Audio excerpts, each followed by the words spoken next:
What is up, everybody? Welcome to this second live show here on Touchline Talk, previewing the World Cup, getting you ready for everything that is going to take place in North America next month. We are getting very, very close. That means more rosters have been announced, including finally, after some leaking and the official whole announcement today, the U.S. men's national team roster. So I'm going to run through that first, give some more detailed thoughts, and then continue our preview series here by looking at groups D, E, and F, giving you a brief rundown of all the teams so that by the end of these four shows, we've talked about all 48 teams participating in the tournament. U.S. roster leaked a little bit early, officially announced, introduced in New York earlier today. We have our 26 players, so I'm going to go position by position here, just give some brief thoughts and talk a little bit about kind of what this means and the big takeaways and the message that Mauricio Pochettino is sending and what to kind of expect from this group based on the players who were and were not chosen, and give some of my thoughts along the way as well. Starting with the goalkeepers, no huge surprises here. Matt Turner, Matt Freese, Chris Brady. The question was really which MLS Midwestern-based goalkeeper was going to be the third one, whether it was one of the Ohio guys or Chris Brady. It's ultimately Brady who gets the nod. Freese and Turner have been the top two keepers for this team for a while, and the interesting dynamic here is that based on everything that we have seen since the Gold Cup, Matt Freese is going to be the starter. He's going to be the starter every single game. This is not a competition. That's the assumption going into this tournament. And Matt Freese got the opportunity to then kind of solidify, or at least everybody seems to think, solidify his position as the starter, because there were a bunch of guys in Europe who weren't getting on the field. They all came back to MLS, and specifically last season, he just kind of outperformed all of them, which then gave him the opportunity. He took that opportunity. He has been better for the U.S. than Matt Turner. There's no question about that. And so now he's projected to be the number one. The interesting part is that, again, all of these guys play in MLS, and through the first couple months in the MLS season, there is no question that Matt Turner has been a better goalkeeper than Matt Freese. Matt Turner coming back to the New England Revolution and actually getting a off season and getting ready to go from the beginning. New England's been one of the surprises early on. They've been really good. He's been really good. He's a big reason why they've been really good. He's a phenomenal MLS goalkeeper. And so it's almost done this 180 where Freese kind of rose to the top because everybody else wasn't performing, and now Turner is back in a comfortable environment, playing really well, but Freese is the established, entrenched guy for this U.S. team.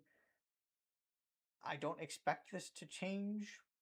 I expect Freese to be the guy, like I've been saying. It's at least an interesting dynamic I wanted to point out, though, that based on form right now at their clubs, there's no question that Matt Turner is in a better spot than Matt Freese. But based on what they have done for the U.S. and how Pochettino seems to feel about them, there's no question that Matt Freese is the guy.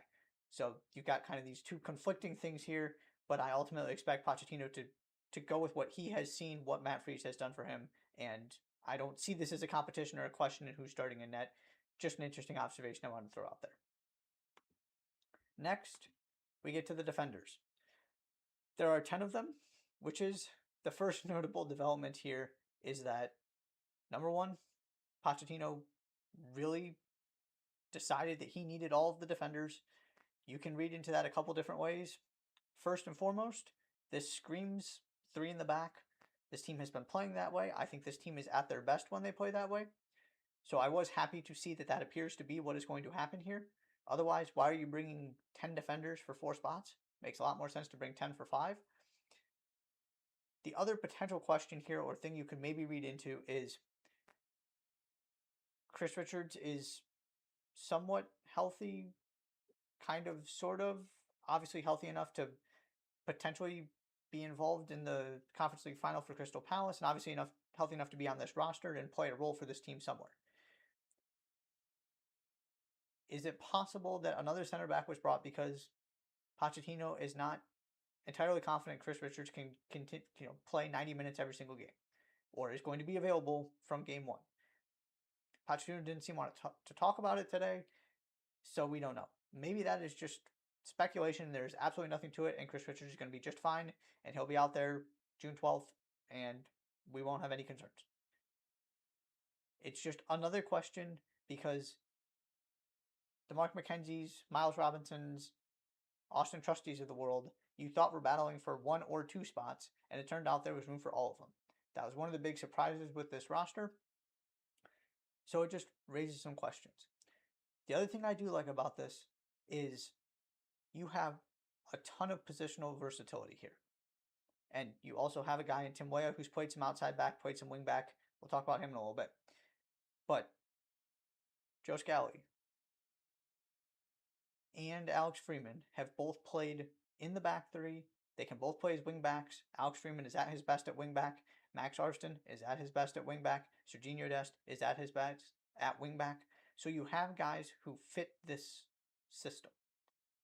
And you can mix and match the pieces. If Pochettino wants to get Serginho Dest and Alex Freeman on the field together, he can do that. He can also just choose one and then make a substitution. Or, Anthony Robinson plays on the left. US is chasing the game late. You find a way to throw Max Arston on the field as well. You have some kind of different elements here. You've got the experience in Tim Ream. You've got your 2 big European guys in Dest and Anthony Robinson, Joe Scally, battle-tested Borussia Mönchengladbach. You've got a wide variety of options here. That is the good news.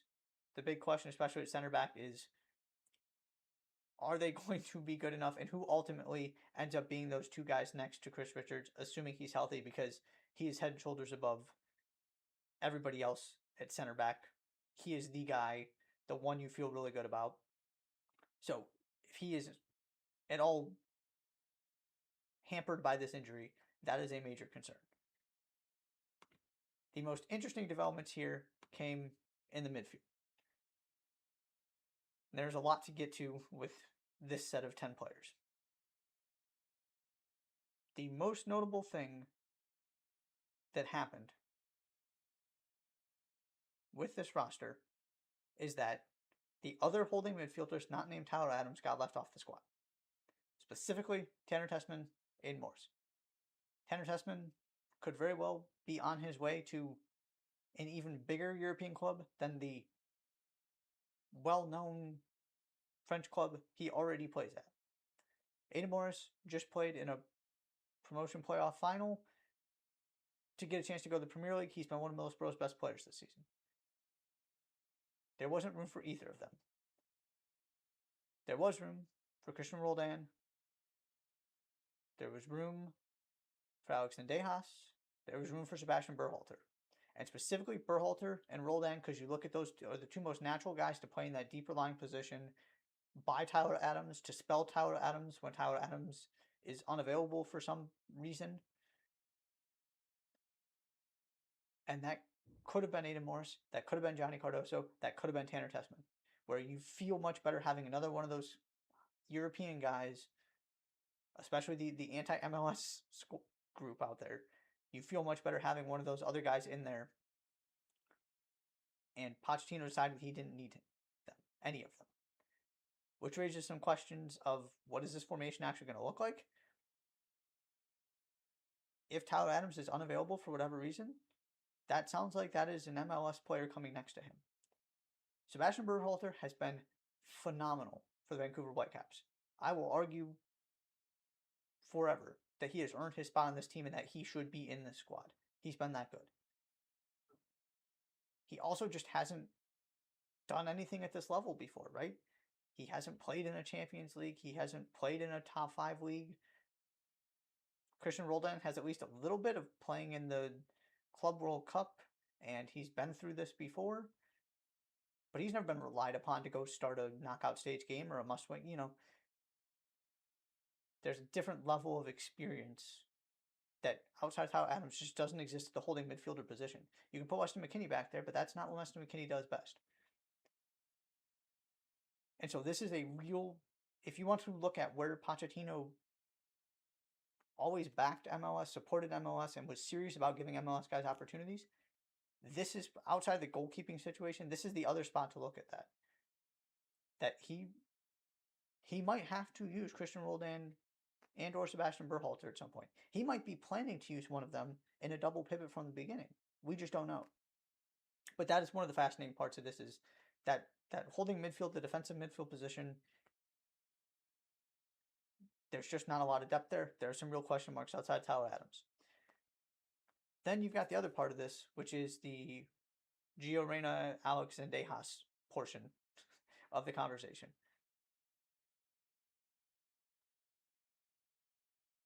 I would have given real discussion and contemplation to bringing Xavier Gozo. For the exact reason why Gio Reyna is in this team, even though Gio Reyna has struggled for playing time, has never found a club where he really fits and can get on the field consistently. It's because you know he can do special things, and you need a difference maker and somebody who can create, and this team just doesn't have enough of those guys.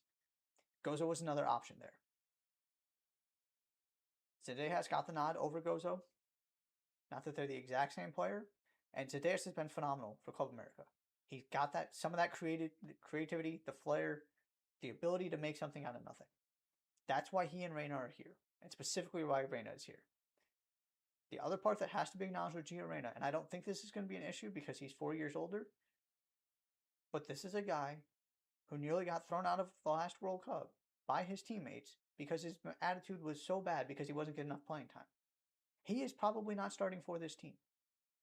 Is he willing to embrace a role coming off the bench to be the guy to pull the strings in a tie game when you're trailing 1-0, whatever it might be, in extra time to try and get a goal? That's going to be his role here probably. Is he willing to embrace that? Because he offers something that just nobody else does. That's why he's here. Everybody else pretty much got this on some kind of club performance or their performance for the U.S. national team. And to be fair, Reyna has been good for the U.S., generally speaking. But he's kind of the exception to everything Pochettino's been teaching and talking about. Because you can't teach the stuff that this guy can do. You need difference makers. And the U.S. just doesn't have enough of them. Gio Reyna has proven he can be one. The other guy I want to give a quick shout out to and acknowledge, because again, he's probably not going to start, is Brenden Aaronson. Every team is better for having a player like Brenden Aaronson on it. This is another one. I will forever battle that he should be a lockdown member of this team. No questions asked. He's a specialist. You know exactly what he is, what he does, how to use him. You don't need to do anything more than that. Don't ask him to do anything more than that. But he's one of the best defensive attacking players in the world. There is tremendous value to having a player like that, especially when you get into later rounds and you're not going to have the ball. That's the guy that can go force a turnover, that can go really help set the tone in terms of a press, the kind of game that the U.S. got into against England at the last World Cup. That's where Brenden Aaronson thrives. If the U.S. is going to go where they want to go in this tournament, they're going to have some of those. It's great to have a player like Brenden Aaronson for those situations. And then obviously your bigger names, Weston McKennie, Christian Pulisic. Not going to spend too much time on those. Everybody knew they were going. We know what the deal is. I'll talk about them more when I actually get to the U.S. preview here in Group D. And then finally, your strikers. This one actually kind of picked itself too. With Patrick Agyemang's injury, it became pretty clear it was going to be Flo Balogun, Ricardo Pepi, Haji Wright. The interesting thing about this group, and the good news about this group, is that unlike 2022, they're all playing really well and come into this in really good form. Balogun was scoring goals left and right against PSG. Pepe's had a really good season. Haji Wright's had a really good season. Frank Lampard can't say enough good things about him. Just got promoted to the Premier League. These are guys that have goals in them and were consistently producing goals for their clubs at a pretty high level this season. There isn't this big question mark of where the goal is going to come from, in theory. Again, we'll see if this actually comes to fruition. But all you can ask for is guys who've got confidence and feel good coming into the tournament. The U.S. absolutely has that at the striker position. And you have a guy in Pepe who is incredible coming off the bench. His per 90 numbers are off the charts. And you have a guy in Haji Wright who understands how to do this and how to produce off the bench as well. They all kind of know how to fit into their roles. That's a really good sign as well. So that is your 26-man roster. Again, I'll spend a little bit more time talking about the U.S. team as a whole when we get to that Group D preview coming up here in just a minute. So I'm going to take a quick break, and then I'll be back to look at Group D. Don't go anywhere.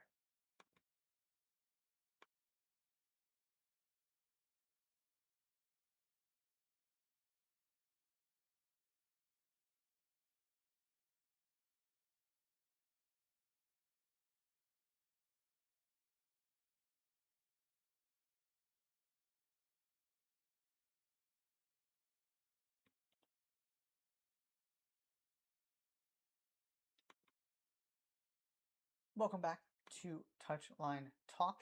It is time to jump into these group previews for this week, starting with Group D, Australia, Paraguay, Turkey, and of course, the US.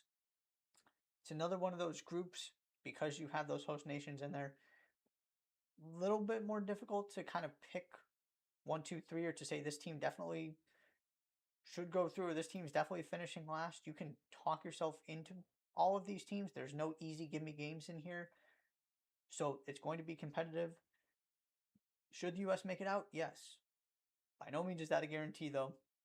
You've got some good opponents, and then interestingly also, opponents that the U.S. have played recently. So you have these kind of results to, do they mean anything?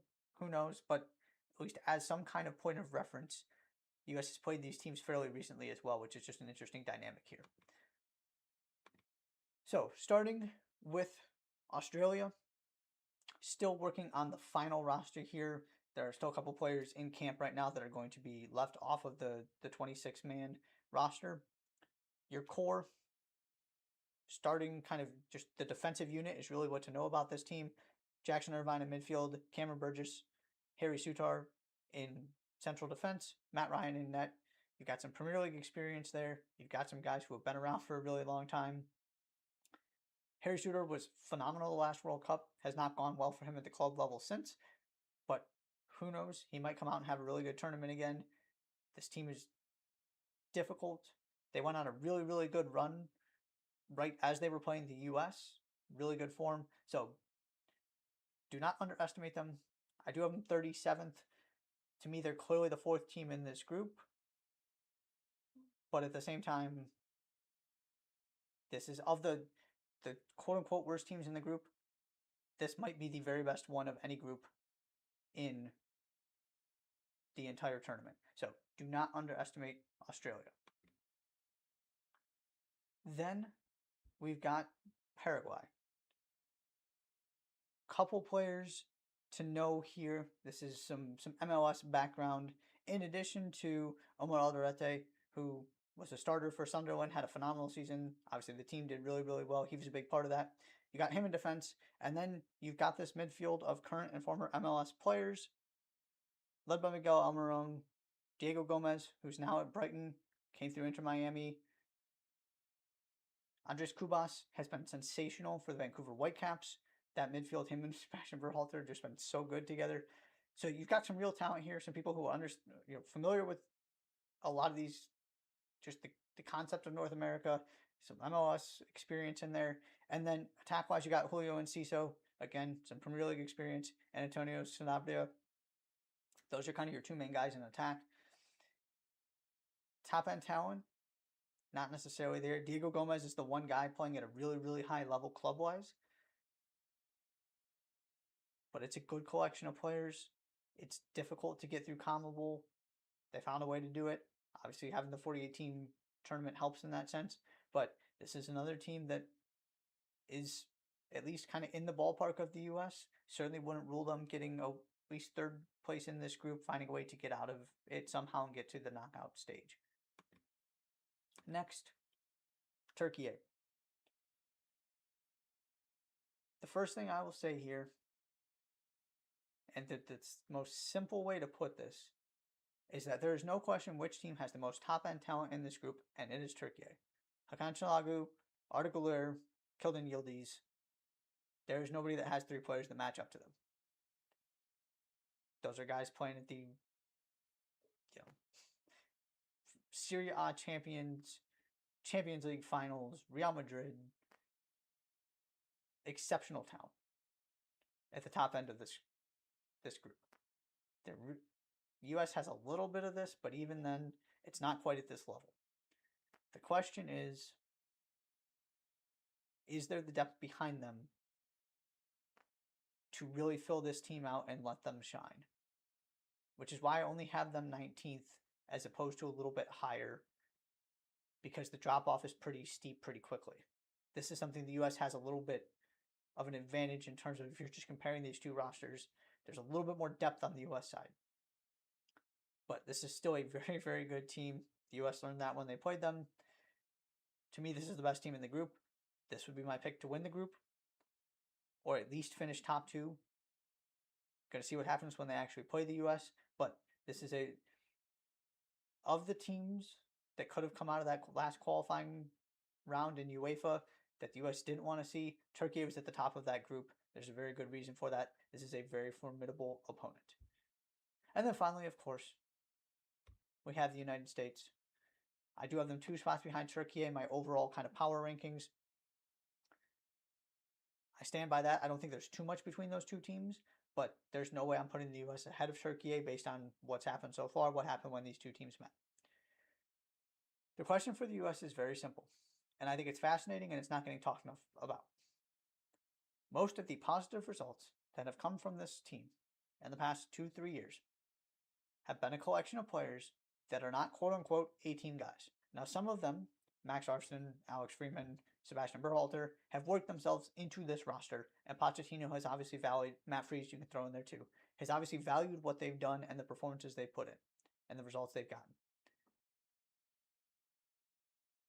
But at the end of the day, they are probably not going to be starting for this team, right? It's going to be Pulisic, it's going to be McKennie, it's going to be Adams, it's going to be Richards, it's going to be Tim Weah, Balogun, you go down the list. Specifically, McKennie and Pulisic have been absent for most of these teams' good performances over the past couple years. And Tyler Adams has been gone for most of them too through injury. I think he's a little bit different. I don't necessarily throw him with the other two in terms of responsibility for that. But the point is, a lot of these key guys that everybody considers no-brain starters and the best players on this team and the reason why this team can make a run at home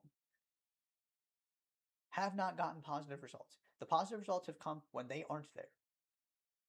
And Pulisic took off last summer, didn't want to participate in the Gold Cup. So it is all coming down to this question, which is, what gives? Do the positive results carry over with the different players? Or is it going to be a continuation of the same thing where these 18 players show up and get run off the field like they did in those friendlies that they played recently? Or like what happened at Copa America, right? The worst moments have come with a lot of those guys on the field. The best moments have come when they're not.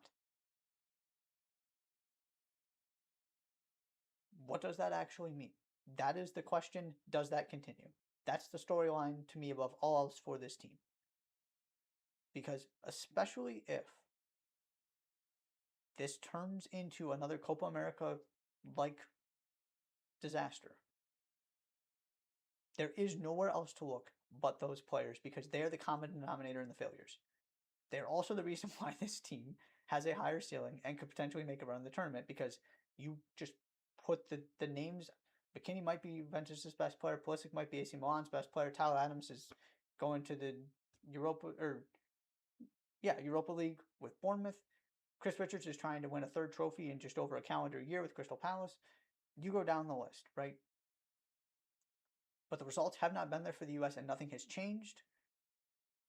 Does it change when it all matters? Because what everybody's continued to say, from Pochettino to the U.S. Federation to Pulisic choosing not to play in the Gold Cup, was it's all fine. None of this matters. We'll be ready to go when the time comes.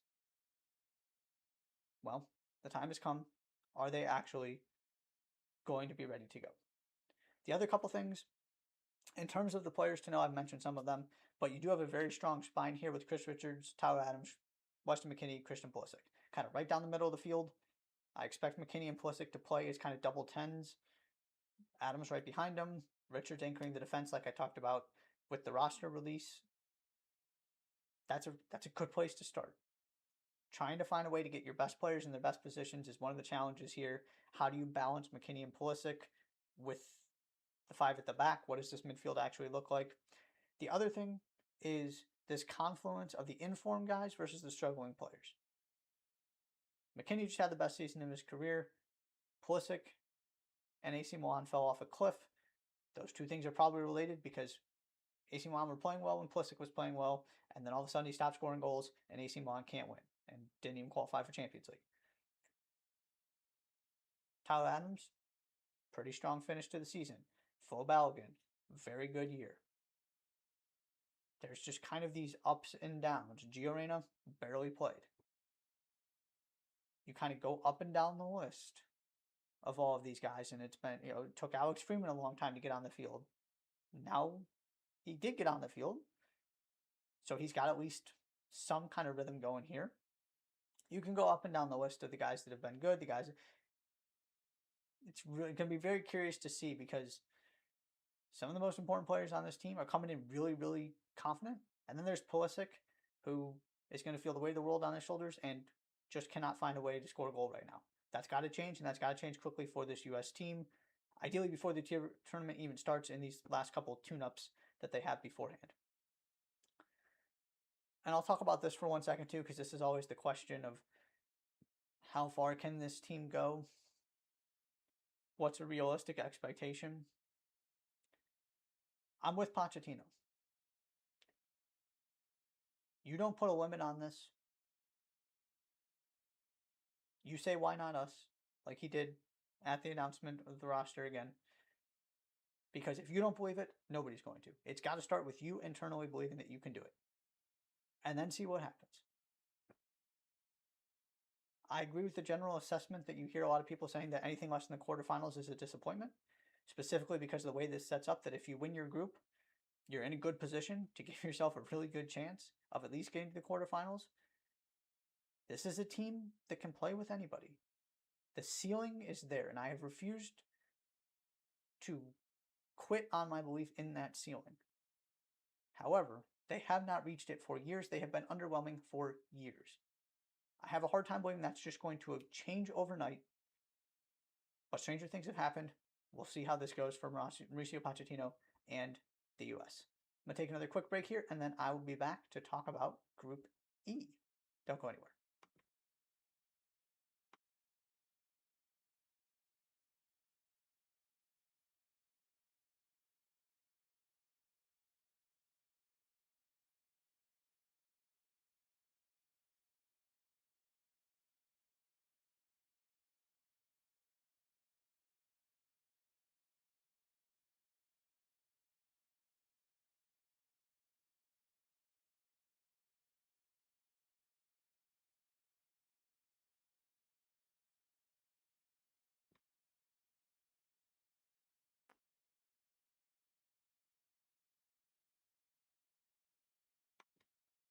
What is up, everybody? Welcome back. It is time to talk about Group E. Curacao, Ecuador, Germany, Ivory Coast. Got a little bit of everything here in terms of the teams. This is one of the groups that I feel like is very clearly 1, 2, 3, 4. Germany 1, Ecuador 2, Ivory Coast 3, Curacao 4. Does it play out that way? Who knows? Is this a group that should get 3 teams into the knockout stage? Probably. We'll talk a little bit more about kind of what that looks like. But usually there are some more questions in terms of the order. I don't have very questions about this one. I feel like it's pretty cut and dry in terms of what this is going to look like should things go as expected. So starting off, we have Curacao. As I mentioned, I do have this as the 48th team in my 48-team power rankings. Just don't exactly know what to expect with this group. The talent level, certainly not at the level of most of the other teams in the tournament. Hey, stranger things have happened. It's awesome to have Curacao there. A couple names to know about it. About Curacao, Junior Bacuna, Eloy Room were your 2 guys that started all 10 qualifying games. You might remember Eloy Room from his stint with the Columbus Crew. Very good, very experienced goalkeeper. That is something that if you want a star that can save you a game or keep you in a game you have no business staying in, goalkeeper's the position to do it. Eloy Room's the kind of player who can have that kind of tournament and actually give Curacao a chance here. They did go unbeaten in qualifying. They did finish 1 point ahead of Jamaica, a Jamaica team that has some well-recognized, well-known players. So that is something here that they did get the results in qualifying. That's obviously why they're here. And then in terms of the person who's actually creating the goals, Kenji Gore, 6 goal involvement during qualifying. So that's the name to know in terms of the attack.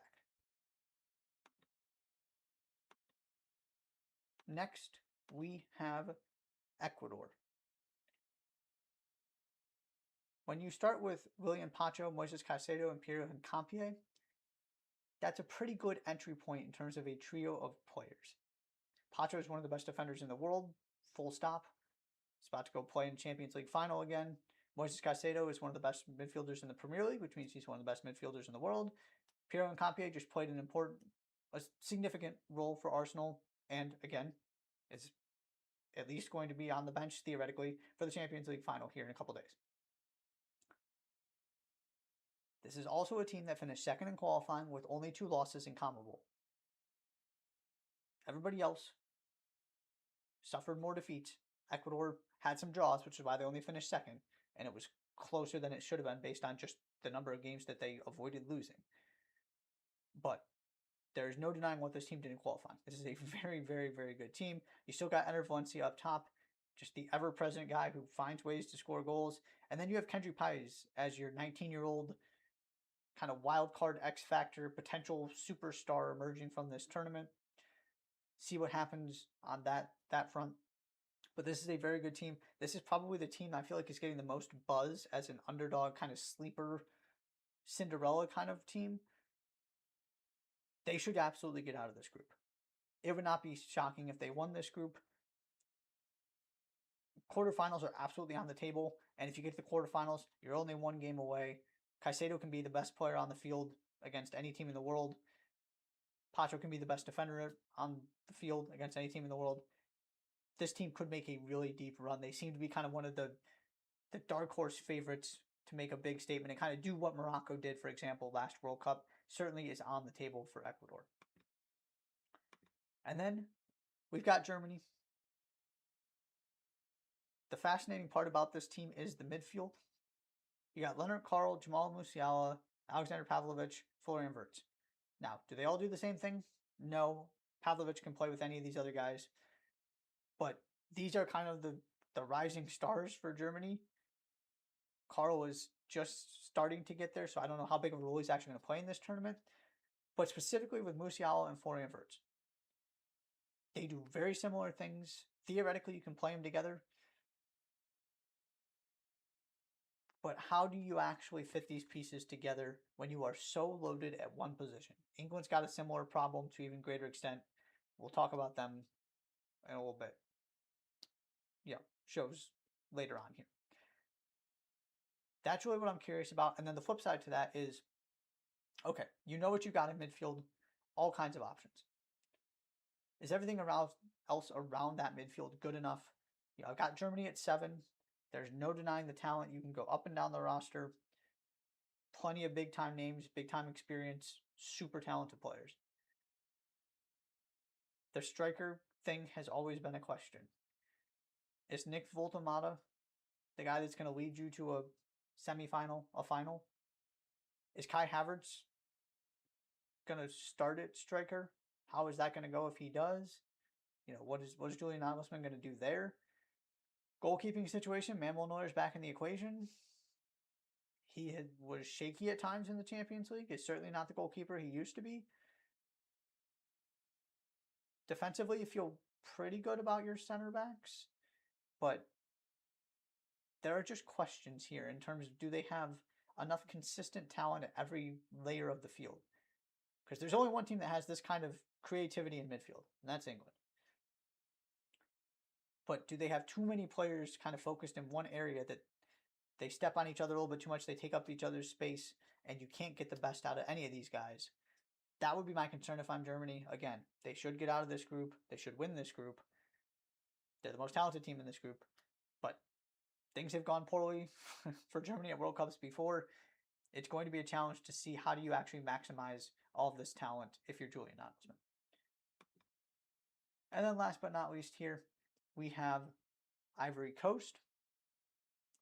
Experienced defense, lots of guys who have been around with this nice midfield duo of Frank Kessie and Seko Fofana. Not a bad starting point. Again, players who are doing this at the highest level. And then attack is where you do have more of the questions. Amad Diallo is your guy. He's got to be the one that kind of makes the engine go here, creates the scoring opportunities. Fofana also does a really good job of chipping in with goals from the midfield, but you can't rely on your box-to-box midfielder to be your leading scorer. Amad Diallo's got to be the guy if this is going to work out the way I think it can. This is also a team that only beat out Gabon by 1 point in qualifying. So it wasn't the most convincing qualifying run of all time. This is also a team that, against the odds, won AFCON 3 years ago. So they have plenty of guys who have won a major tournament and have figured out how to navigate this at a really high level. Can they do it again? Can they do it at the highest level in terms of World Cup? We will see. Certainly don't want to rule them out. They are clearly the third team for me, but I do expect them to be able to get to that knockout stage, that round of 32, and then who knows what happens from there. I'm going to take one final break here and then come back to talk about Group F. Don't go anywhere.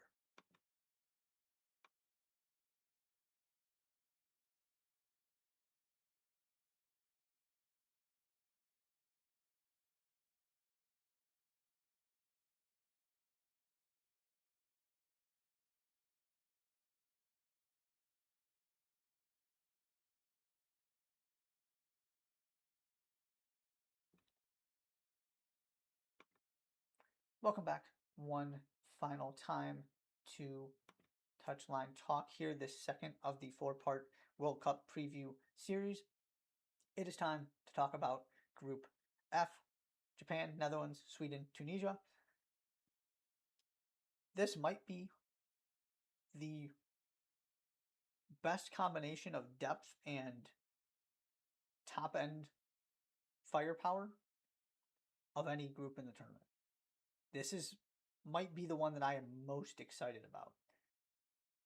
I'll get into some of the reasons why as we go along here, but this is a really, really interesting, really fun group for me. If you're looking for some kind of a non, just a random kind of neutral observer one to enjoy, this is one that I would definitely be paying attention to. Starting with Japan, and unfortunately, the story here is the players who are missing the tournament or coming in with some injuries and some question marks. Kaoru Mitoma is the best player on this team. He is probably the most important player on this team. And unfortunately, he is not going to be there for Japan. That is one of the reasons I have them down at 18. I really, really, really wanted to put them higher. I have all the respect in the world for this team. They are incredibly well organized. They know exactly who they are, exactly what to do. They are really difficult to play against. They give themselves an opportunity to go beat anybody anytime they take the field.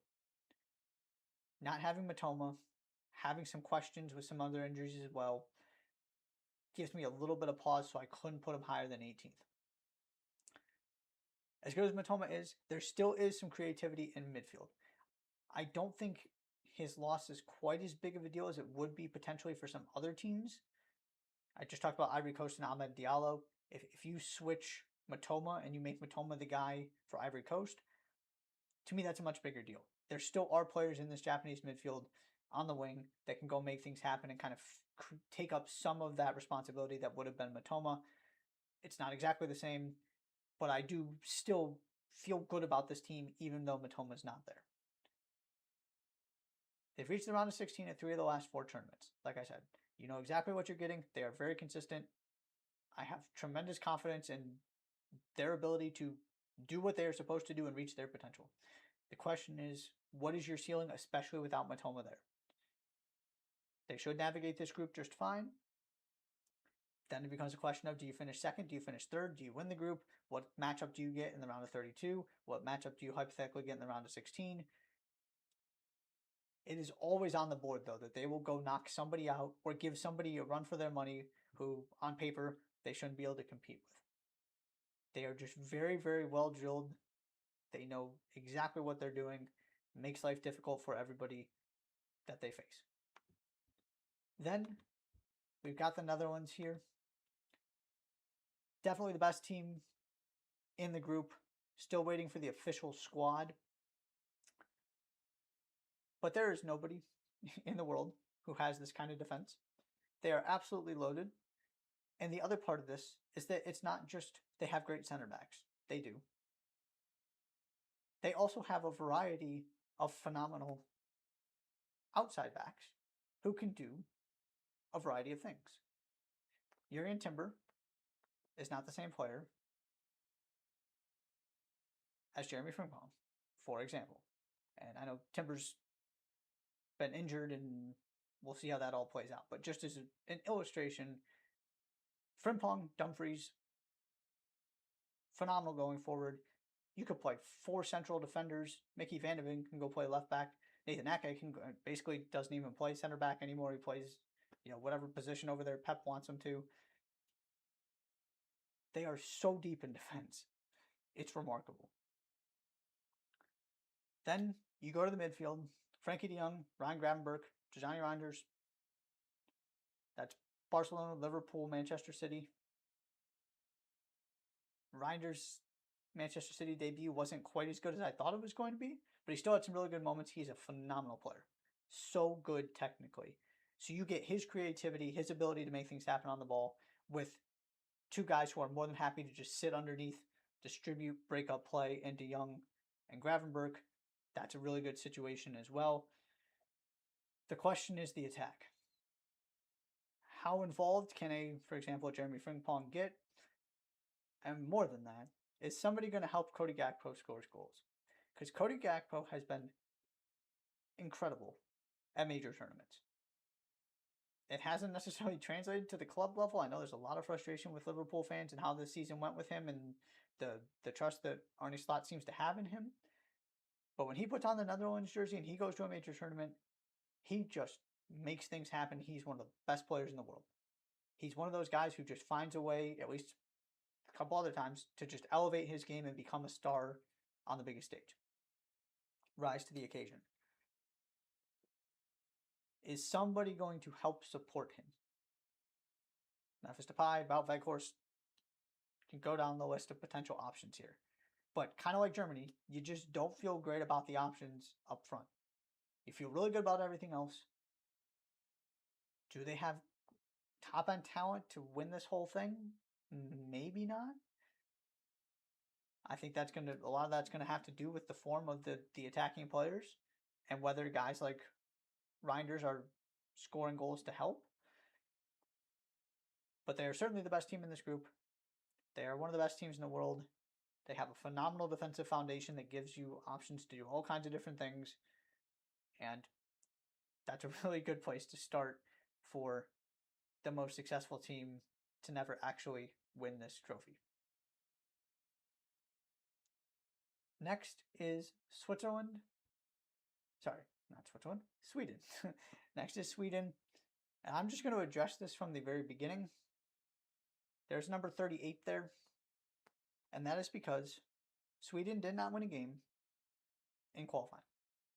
2 draws, 4 losses in a group that featured Switzerland, Kosovo, and Slovenia. Not exactly a murderer's row, with all due respect to those countries.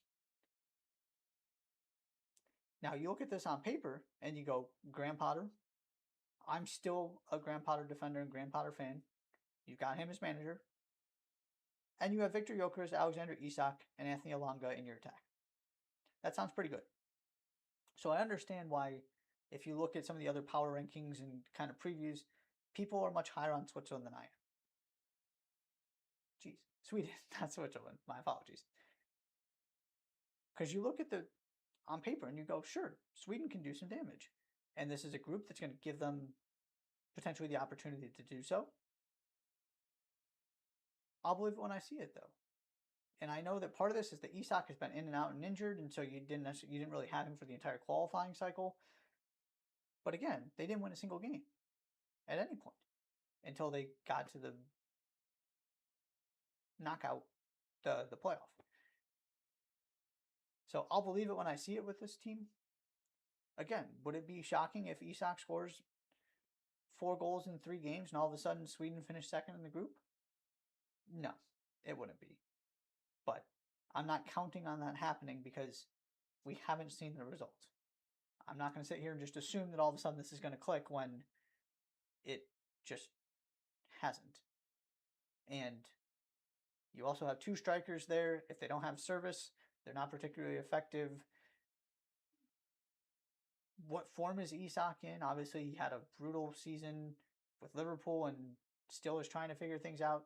There are just a lot of question marks that need to be answered for me to really buy into this team as a threat to do serious damage in this tournament. As good as an Alexander Isak, for example, is, I still got some questions about Sweden.